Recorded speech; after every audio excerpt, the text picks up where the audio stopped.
नमस्ते दोस्तों। आज मैं आपको बताने वाला हूँ तुलसी विवाह के बारे में। क्या उपाय करने चाहिए, कब पूजा का मुहूर्त है, शुभ मुहूर्त, किस कार्य में आपको तुलसी विवाह करने से फ़ायदा मिलेगा, क्या क्या करने हैं। तो चलिए जानते हैं। हिंदू धर्म पंचांगों के अनुसार तुलसी विवाह का विशेष महत्व इस दिन भगवान शालिग्राम और माता तुलसी का विधि पूर्वक विवाह कराया जाता है और इस नवंबर में ही विवाह का महायोग है। देव उठनी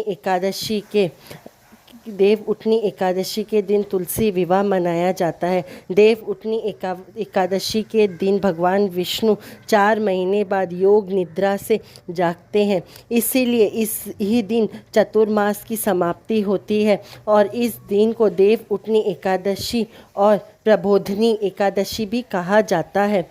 इसलिए इस दिन देव उठनी एकादशी 12 नवंबर 2024 को है। इस दिन विंदा यानी तुलसी माता का भी विवाह भगवान विष्णु को विग्रह स्वरूप से शालिग्राम से कराया जाता है। मान्यता ये भी है तुलसी विवाह करने से वैवाहिक जिंदगी की सारी परेशानियां दूर होने लग जाती है। इस दिन भगवान श्री हमारे हरि और माता तुलसी का विधि पूर्वक पूजा किया जाता है और कहा जाता है कि कुछ जगहों में तुलसी विवाह द्वादशी तिथि पर भी किया जाता है और त्रयोदशी को भी किया जाता है।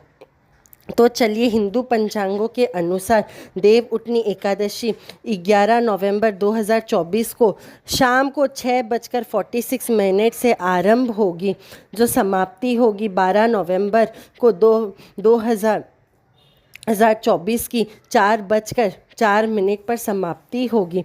देव उठनी एकादशी के शुभ चौघड़िया लाभ लगन जो है वो है 10:43 AM से 12:04 PM तक। अमृत मुहूर्त है 12:04 PM से 1:25 तक और शुभ उत्तम मुहूर्त जो है 2:46 PM से 4:07 PM तक है और लाभ की उन्नति होती है 7 PM से 8:46 PM तक। अब चलिए जानते हैं कैसे करें तुलसी विवाह। समय और तो जान लिए, तो चलिए जानते हैं। सबसे पहले एक तुलसी का पौधा का आंगन या पूजा घर के बीच में रखें। तुलसी के गमले के ऊपर गन्ने का मंडल बनाएं और माता तुलसी को सभी तरह के सुहागन चीज़ अर्पित करें। जो नीचे की चीज़ होगी उसमें आप चुनरी पहनाएं, ऊपर चुनरी पहनाएं और 16 श्रृंगार अर्पित करें और गले में शालिग्राम भगवान को विराजमान करें। भगवान शालिग्राम पर चावल नहीं चढ़ते हैं, उन पर तिल अर्पित होती है। भगवान शालिग्राम और माता तुलसी का दूध में ही भीगे हल्दी लगाए। इसके बाद भाजी, मूली, बेल और आंवला समेत अन्य चीज़ों का भोग लगाए और आखिरी में उन्हें फूल की माला पहनाए और चंदन से उनको चंदन अर्पित करें और आखिरी में भगवान विष्णु जी के आरती करें और माता तुलसी की आरती करें और परिक्रमा करवाएं। प्रसिद्ध विवादों के अनुसार कहा जाता है तुलसी विवाह का इतना महत्व है कि इस दिन यदि विधि विधान से भगवान शालिग्राम और माता तुलसी की पूजा की जाए तो आपके ज़िंदगी में सुख समृद्धि आती है, वैवाहिक ज़िंदगी आपकी अच्छी होती है और भगवान विष्णु प्रसन्न हो जाए तो आपको क्या नहीं देते। भगवान हरि खूब चीज़ दे सकते हैं। यदि अगर हरि प्रसन्न हो जाए तो आपको ज़िंदगी में परेशानियां उठानी ही नहीं पड़ती। कहते हैं कि सबसे कष्ट परीक्षा लेते हैं हरि, पर जब परीक्षा ख़त्म होते हैं तो सबसे ज़्यादा फल भी भगवान हरि ही देते हैं। तो चलिए आज जानते हैं कुछ महा उपाय ऐसा करें जिससे कि आपका भी विवाह ज़िंदगी खूब उन्नति हो। यदि आप बॉयफ्रेंड गर्लफ्रेंड हो, यदि आपको कोई भी कमिटमेंट नहीं मिल रहा हो, किसी भी तरह से टूट गया हो, तो आपको क्या करनी चाहिए।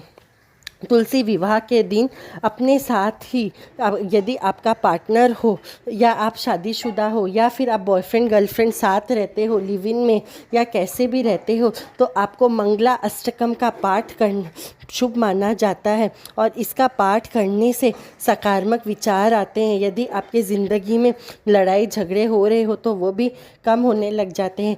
यदि आप ये मंगला अष्टकम का पाठ कर रहे हो तो तुलसी माँ के सामने इसका पाठ करें और साथ में ही 5 घी के दिया जलाए और साथ में उसके बाद ये पाठ होने के बाद आरती करके अपने पूरे घर पे इस आरती को घुमाएं। ऐसा करने से सकारात्मकता ऊर्जा बढ़ती है आपके शरीर में और आपके घर में, और जो भी लड़ाई झगड़ा कलेश होता है वह कम हो जाता है। दूसरा उपाय, अगर आप अखंड सौभाग्यवती की कामना करते हैं या संतान प्राप्ति के लिए करते हैं तो भगवान शालिग्राम और माता तुलसी का विवाह कराएं। उसके बाद ही 16 श्रृंगार समर्पित करें देवी तुलसी को और साथ में उनका आशीर्वाद ले, और देवी तुलसी के सामने ही वहीं पर बैठकर आपको जो है तुलसी चालीसा का पाठ करना चाहिए 11। ऐसा करने से आपको सौभाग्यवती की प्राप्ति होती है। यदि आप चाहते हो कि तुलसी विवाह के दिन आपको सब कार्यक्रम होने के बाद आपको गोधूली बेला में तुलसी जी के सामने एक घी की दीपक जलानी चाहिए और साथ में अपने घर में एक घी की दीपक जलानी है और पीपल पेड़ में एक घी की दीपक जलानी है। यदि ये 3 जगह पे संध्या के समय घी का दीपक जलाया जाए तो आपकी वैवाहिक ज़िंदगी में खूब शांति और परिवर्तन आती है। तीसरा उपाय, तुलसी विवाह के दिन तुलसी जी को सुहागन सामान तो अर्पित करेंगे ही, लाल चूड़ी, बिंदी, सिंदूर, चूड़ियाँ आदि, पर इस दिन आपको तुलसी जी को ये अर्पित करने के साथ साथ आपको सिंदूर भी अर्पित करना चाहिए तुलसी माँ को, और सुहागन रहने के लिए फिर तुलसी माँ से ही भेंट में वो सिंदूर मांग के उसका यदि आप लगाएंगे तो आपके ज़िंदगी में सौभाग्यवती का ज़िंदगी भर अर्पित रहेगा।